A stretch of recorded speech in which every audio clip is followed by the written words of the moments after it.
Wagner, eu quero começar. Privilégio é todo nosso, cara.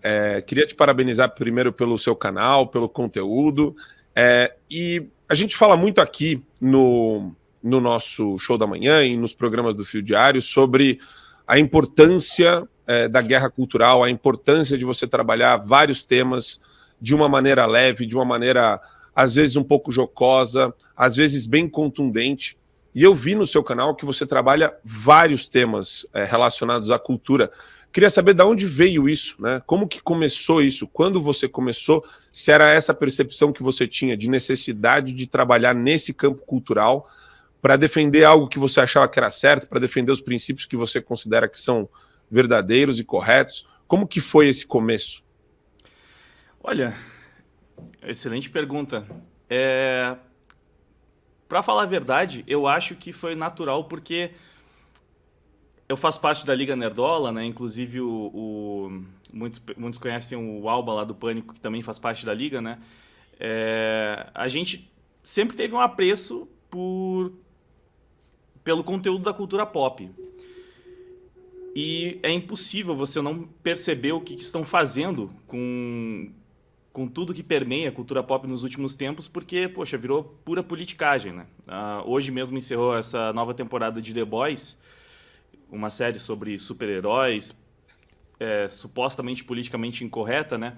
Mas que essa temporada foi utilizada do começo ao fim para fazer propaganda política anti-Trump. Então, eu entendo que a esquerda sequestrou as pautas, sequestrou, poxa, todo o entretenimento, para falar a verdade, para fazer propaganda política.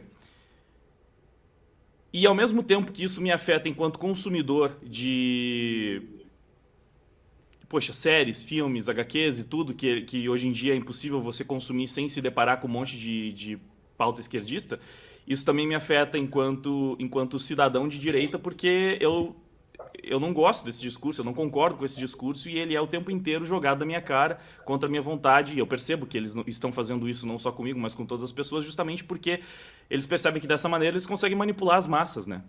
Então, é fácil perceber o impacto da guerra cultural na política quando você percebe que um argumento, aqui no Brasil mesmo, que foi muitas vezes utilizado para votar no Lula por eleitores do Lula, por exemplo, é que ele é a favor das minorias, porque ele respeita as mulheres, porque ele vai colocar mais diversidade no seu governo. Diziam, né? Inclusive, muitas dessas pautas, mesmo essas pautas que seriam focadas para o seu eleitorado, ele não cumpriu. Mas isso é utilizado o tempo inteiro, tanto para promover figuras políticas de esquerda, quanto para desgastar figuras políticas de direita, né? Porque quando você coloca no imaginário popular que o bem é o grupo de pessoas que está sempre lutando pelas minorias e que o outro lado é a extrema-direita intolerante que luta contra tudo isso, as pessoas que não estão familiarizadas com a abordagem política dessas obras facilmente são manipuladas por elas e acham que isso é verdade. E nisso eles conseguem muitos eleitores, muitos... Na verdade, eles controlam de várias maneiras, né? Através do financiamento, do patrocínio, você tem camadas mais complexas da discussão, você entra em ESG, em DI, onde eles impõem diversidade em canais, em grupos de mídia, e se você não obedecer às normas impostas por essa agenda de esquerda, você não tem financiamento, você precisa... Muitas vezes é cancelado, na verdade, você perde o seu espaço para falar. Então, foi uma soma das duas coisas, porque eu sempre fui mais voltado à direita e eu sempre consumi muita cultura pop. Então, eu percebi facilmente, rapidamente, como a esquerda se apropriou de tudo isso para fazer política. O Wagner, você está fazendo um diagnóstico bastante preciso de uma coisa que acontece, e eu, que gosto de arte, amo arte, não só arte pop, a grande arte, que nunca me interessei por a ideologia dentro da arte. Se é bom, é bom. De Bergman a Chico Buarque, se é bom, entendeu? Essas pessoas, esses grandes artistas, romperam grilhões ideológicos. Agora, você deu um diagnóstico muito preciso e eu vou te fazer uma pergunta, eu vou te colocar numa sinuca de bico. A esquerda se apropriou hoje da arte, da grande arte, da arte pop, você que é da Liga Nerdola, que fala de filmes mais pops, que fala de filmes de super-heróis, até filme de super-herói da Disney, foi tudo contaminado por esse esquerdismo, esse pseudo-progressismo que está nas produtoras. Aí, eu queria te fazer uma pergunta. Primeiro, duas perguntas, na verdade. Primeira, os programas de direita, e é uma briga, inclusive, eu brigo com o Marco Antônio, brigo com a Oeste, brigo com todo mundo, e sempre perco. Quero mais cultura, mais entretenimento, mais comportamento. Os programas de direito só sabem falar de política partidária, enquanto a esquerda fala em novela, em cinema, em teatro, em tudo. Desenho animado, cara, o cacete a quatro, a gente só fica falando PT, PSDB, ou seja, a gente já sai perdendo. Como é que muda isso através dessa cultura apropriada por esses empreendedores e comunicadores que devem falar mais de cultura porque abarca todas as dimensões da vida? Segunda, a produção de direita é zero. Não faz cinema, também não faz entretenimento, não faz novela, não faz porra nenhuma. Aí eu queria te fazer uma pergunta. Você acha que a gente precisa fazer uma arte ideológica para se contrapor à ideologia do outro lado? Porque ainda está tão ruim quanto o outro lado. Como é que a gente resolve esses dois imbróglios? A solução para o problema da guerra cultural deixo na sua mão. Que responsabilidade, né?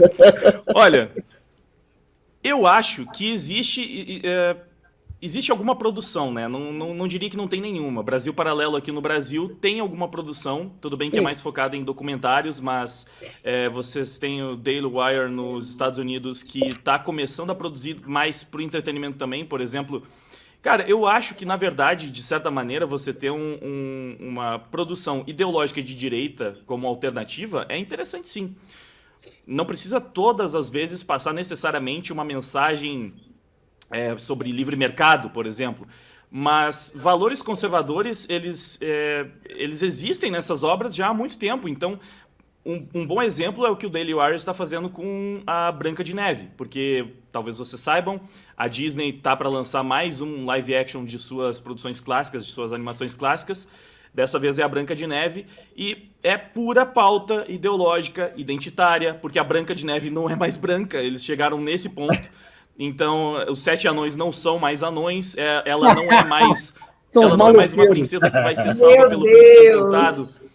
Ao invés de ser salva pelo príncipe, ela tem que focar no seu empoderamento e ela não precisa de homem nenhum. A própria atriz que interpreta a Branca de Neve, é Rachel Zegler ou algo assim, ela deu essas declarações de que a Branca de Neve dela não vai precisar de homens, é uma Branca de Neve mais empoderada. Então, eles querem deturpar a história original. Em resposta, o Daily Wire se propôs a fazer um filme conservador da Branca de Neve, que na verdade é respeitar a história. E você já vai passar bons valores ali naquela história. Eu acho que a direita precisa fazer isso. Eu acho que sim, a gente tem que entrar na guerra cultural, não só reclamando das produções de esquerda, também, isso é importante. Eu acho que a gente até está conseguindo dar uma nivelada no jogo fazendo essas críticas, mas a gente também precisa produzir. A Liga Nerdola está pensando em tentar também entrar no mercado para produzir a Nerdola Comics, para lançar HQs sem lacração, sem mensagem de esquerda com toda certeza, mas também passando alguns valores. Porque não é como se não existissem muitas críticas pertinentes que você pode fazer à esquerda, que você consegue colocar de maneira natural em obras e contar ainda assim boas histórias, sabe? Então eu acho que a gente precisa fazer isso. E é muito complicado justamente porque, por entender que a esquerda tomou conta das artes, eu vejo que tem esse problema que o Adrilles comentou, que parece que muitas pessoas da direita abriram mão e entregaram, então, o terreno inteiro para eles. Tipo, se a arte é coisa de esquerda, então a gente não vai fazer arte, aqui a gente vai falar de política de forma mais objetiva, mas eu acho que não, a gente tem que fazer arte também. A gente tem que, sim, ocupar espaços na guerra cultural. Existe um desprezo pela arte e pela cultura da direita. Eu falo isso porque eu vivo dentro dessa. Mas eu queria jogar para o Bertorelli, fazer uma pergunta para o Wagner, porque o Bertorelli é um amante da sétima arte, é um cinéfilo que nem a gente, e existe essa questão do Adrilles, mas como que você enxerga, Bertorelli? Inclusive, você tem alguma pergunta para o Wagner a respeito disso? Eu tenho sim, prazer conhecê-lo, Tomazoni. Estou feliz aqui de ter alguém da Liga Nerdola aqui, né, Marco? As pessoas geralmente pedem aqui no chat, no fio diário. Então, um prazer estar falando com você. Eu já fiz live com os irmãos Alba. Enfim, gosto muito do que vocês fazem ali com relação a, enfim, essa coisa do universo pop mesmo, né? Acho bem legal. Eu queria perguntar para você, Tomazoni, você falou aí do Daily Wire e de produção de conteúdo. Quem que você vislumbraria produzindo alguma coisa do tipo no Brasil? Lembrando que o Daily Wire é milionário, é uma iniciativa milionária, e que no Brasil você... Vou esticar um pouco a minha pergunta. Quem você vislumbra fazendo isso? E você vê uma falha do empresário conservador em não apoiar esse tipo de... Onde está o link? Onde está o elo fraco da corrente? Será que o pessoal de direita não está organizado para apresentar um bom projeto para um desses bilionários aí conservadores? Tem que fazer, né, Roberto? No Brasil? Tem que fazer para ser patrocinado. Eu não vejo ninguém fazer, só o Josias Teófilo que faz cinema, entre aspas, conservador do Brasil. Sim, mas... E a Brasil Paralelo. A pergunta é a seguinte, para você fazer uma ficção, porque o Josias faz filmes, documentários espetaculares, eu gosto, um abraço para o Josias, mas assim, para você montar uma ficção, que é o que de fato penetra no inconsciente das pessoas, você precisa de dinheiro. Então vamos lá, Tomazoni, quem você vislumbra fazendo uma coisa dessa? Você tem algum nome na cabeça, ou alguns nomes, ou algum grupo, e quem... Você acha que é uma falha dos conservadores aí, milionários ou bilionários no Brasil, em não se manifestar nessa direção? Absolutamente, absolutamente. Acho que existe uma falha aí. Na verdade, essa pergunta ela poderia ter várias camadas, porque não só em questão de financiamento de produção cultural, mas a gente tem uma infinidade de empresários de direita que muitas vezes acabam, na hora de contratar pessoas para o marketing ou para fazer publicidade, eles colocam o dinheiro da empresa deles nas mãos de esquerdistas, ao invés de tentar valorizar influenciadores, criadores de conteúdo e etc., com um alinhamento muito mais próximo ao deles, né? E, bom, por causa disso, campanhas da Sleeping Giants foram super bem sucedidas até pouco tempo aqui no Brasil. Eu sinto que as coisas elas estão começando a mudar. Parece que cada vez mais empresários estão percebendo que isso não traz de fato retorno, né? Eles só foram sequestrados, como eu disse anteriormente, pelos esquerdistas que usaram dessa pressão do cancelamento para monopolizar o dinheiro, né? É muito mais fácil você ser patrocinado se você for de esquerda do que se você é de direita hoje em dia. E óbvio que isso acaba também se refletindo na questão cultural. E de fato, se a gente for pensar em produções cinematográficas, poxa, são quantias exorbitantes de dinheiro. Então é muito difícil de pensar. No caso do Brasil, só me vem à mente realmente o Brasil Paralelo, que parece a iniciativa até então mais bem sucedida nessa área.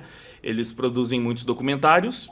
Talvez daí para começar a migrar para uma produção em outros formatos, um seriado, não sei, talvez a gente possa pensar pequeno com séries de baixo orçamento, talvez um seriado sobre um vigilante que não precisa de tantos efeitos especiais ou algo do tipo. É meio difícil de pensar já nesse tamanho, porque enquanto de um lado eles têm o Projac inteiro, a Globo e, puxa, né, muitos atores, muitos diretores, muitas produtoras, a gente está começando a engatinhar ainda. Por isso que eu falei, né, o que me cabe até então, junto com o pessoal da Liga Nerdola, é pensar em opções culturais mais fáceis de colocar em prática, de lançar mesmo, né, como uma HQ, por exemplo. A gente faz o enfrentamento direto como na crítica, porque eles também tomaram o controle completamente os críticos. Hoje a maior parte deles são de esquerda, então eles também acabam retroalimentando todo o mercado, porque eles lançam uma produção de esquerda, os críticos vão lá, falam que é bom, o que cada vez mais tem entrado em choque com a opinião do público. Por enquanto a gente tenta ocupar onde é mais acessível, mas sim, a gente precisaria de iniciativas cada vez maiores, para de Você repente conhece o ter uma novela Doutrinador? conservadora, uma série conservadora, um filme, né, com mensagens que no fim das contas vão se assemelhar muito mais à visão do público brasileiro, porque, poxa, é só a gente pensar, acho que o melhor exemplo de como o público brasileiro abraçaria completamente um projeto desses é Tropa de Elite, que era para ser uma produção de esquerda, teoricamente, mas o tiro saiu pela culatra e o Brasil amou. Porque mostrou policial batendo em bandido, que é o que o brasileiro quer ver, no fim das contas. Eu quero... Você já viu aquele filme, tem filme, série, baseado na história em quadrinho do Luciano Cunha, o Doutrinador, com certeza você já viu, né? E tem o Destro, você já viu a HQ do Destro? Aquilo ali seria espetacular, né? Acho que está na mão do meu amigo Mauro Ventura, aquele projeto. Mas alguém tem que alavancar isso aí com grana, meios de ação, como diria o Olavo, né? Napoleão Bonaparte falava que você precisa de 3 coisas para empreender guerra, né? Dinheiro, dinheiro e dinheiro. Assine o Fio Diário. Mas o que você acha aí de um projeto de filme magnífico do Destro? Cara, sim, com certeza. Eu acho que a gente precisa começar a colocar essas ideias em prática, sabe? Por enquanto, eu vejo que... Bom, pela Liga Nerdola mesmo, eu vejo que a gente está começando a se organizar mais agora, porque até então meio que foi uma oposição a toda essa politicagem que a Disney estava promovendo e a Warner e todas essas grandes empresas. Então a gente está fazendo a contraposição, só que precisa sair desse ponto para começar a também entregar material para o público, né?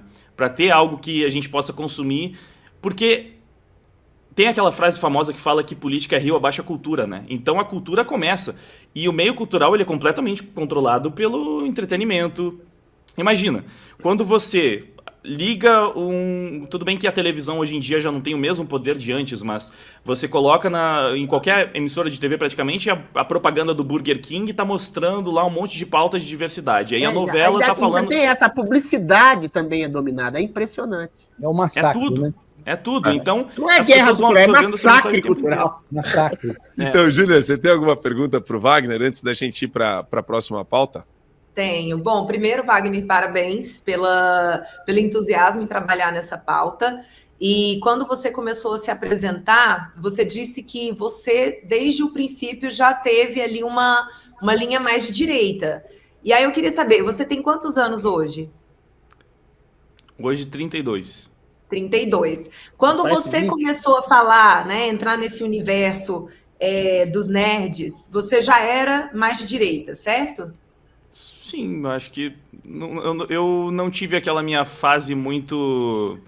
Que geralmente na juventude dizem, né, que se você não é de esquerda quando jovem, você não tem coração, se você não é de direita quando velho, você não tem cérebro.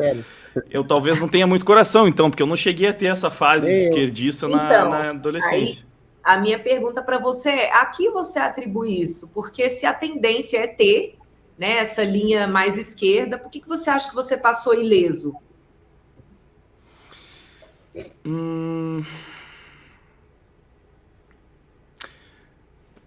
Eu acho que porque eu sempre fui uma pessoa muito... Desde criança, eu era aquela criança que pentelhava os meus pais sempre perguntando o porquê de tudo, sabe? Eu queria que as coisas fizessem sentido. Não me bastava uma explicação qualquer para qualquer assunto que fosse. E me parece que quanto mais questionador você é, quanto mais você se pergunta sobre qualquer pauta política que seja, mais dificuldade você vai ter em concordar com as pautas de esquerda, porque elas são muito baseadas no apelo à emoção. Acho que se você tenta sempre analisar de uma maneira mais racional, você naturalmente vai pender mais para a direita. Eu suponho que possa ser mais ou menos por isso. Acabou de chamar esquerdista de burro. Não, mas é o que a gente sempre fala, traduzido. Né? O raciocínio da direita. E isso que o Wagner falou é muito legal, porque eu lembro da minha infância, do professor na sala de aula falando que Cuba era muito legal, e eu chegava em casa, falava com os meus pais, meu pai, por acaso, tinha já visitado Cuba, ele falou, filho, sobrevoando a ilha, mais da metade da ilha fica sem energia à noite, porque não tem energia elétrica lá. Você desce, você pousa o avião, a primeira coisa que vem falar com você é prostituta de 13 anos de idade, é gente pedindo pão o tempo todo, gente miserável, na rua. Assim, é um negócio horroroso, é uma cena dantesca. E daí eu tive isso também confrontando o professor. O mais curioso de tudo e bizarro era o professor nunca tinha ido para Cuba e só falava bem. Era uma coisa. Eu acho que a diferença da direita e da esquerda é que o direitista, entre aspas, ele olha para a realidade com humildade e tenta aprender com ela. Eu também nunca fui, tá? Esquerdista. Hoje me chamam de esquerdista nos meios da direita. É uma coisa meio estranha. Mas na época da PUC, eu também nunca fui. Só que eu lia desde cedo Paulo Francis, Milor Fernandes, gente que não tinha nada a ver, Carlos Heitor Coni, então eu nunca fui influenciado diretamente, e mesmo com a influência da PUC, não entrou em mim também, nunca tive esse espasmo pseudo-progressista. Eu acho importante essa resposta do Wagner, porque ela vai ao encontro daquilo que eu defendo. Então, se a gente quer pessoas de direita, nós temos que ter famílias fortes.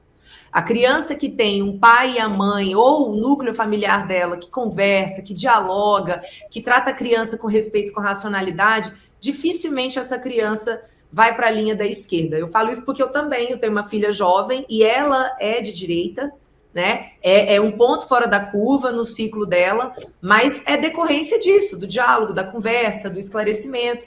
Então, para quem está nos escutando, gente, o que a gente pode fazer pelo nosso país é cuidar bem dos nossos filhos, é cuidar bem das nossas crianças. É porque a esquerda é a escola do ressentimento, né? A pessoa que fica magoada com o pai, com a mãe, ou com a ausência do pai, do mãe, ou a ausência de escola, ou com ódio de qualquer pessoa que ela coloca a culpa, ela vai para a esquerda. Porque a esquerda é isso, colocar a culpa sempre no outro.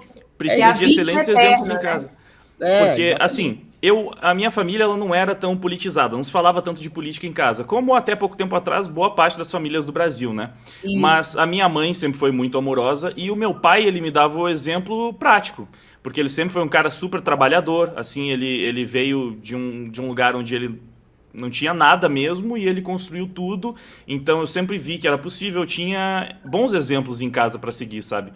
Tanto sobre trabalhar, ser comprometido, que você pode ser recompensado se você se esforçar bastante, quanto atenção. E a minha mãe, então, né, como uma criança que perguntava tudo, ela sempre buscava me responder. Por isso que eu não acabei indo para a esquerda de uma maneira muito natural. Assim, é claro que, enquanto não muito politizado, não sabendo, tipo, pensando assim, na adolescência, lá pelos meus 13, 14 anos, eu via o tempo inteiro pessoas usando uma camisa com aquele desenho clássico do Che Guevara, e na minha cabeça, pô, esse cara devia ser um herói. Porque mais alguém andaria por aí com uma camisa com a cara dele estampada? Só que por não saber nada sobre ele. Não por concordar ou por achar que a ideologia fazia sentido, era simplesmente uma questão de imagem, para você ver que a esquerda já há muito tempo sabe trabalhar isso, né? Sabe vender muito bem os seus ídolos de forma que você não sabe nada sobre ele, você pensa, deve ser um cara bacana, porque todo mundo tem uma foto dele na camisa. Eu lembro que a primeira vez que eu tive um baque sobre isso foi numa entrevista do Lobão, onde alguém perguntou para ele sobre Che Guevara e ele respondeu, esse cara é um fascínora. Eu pensei, quê?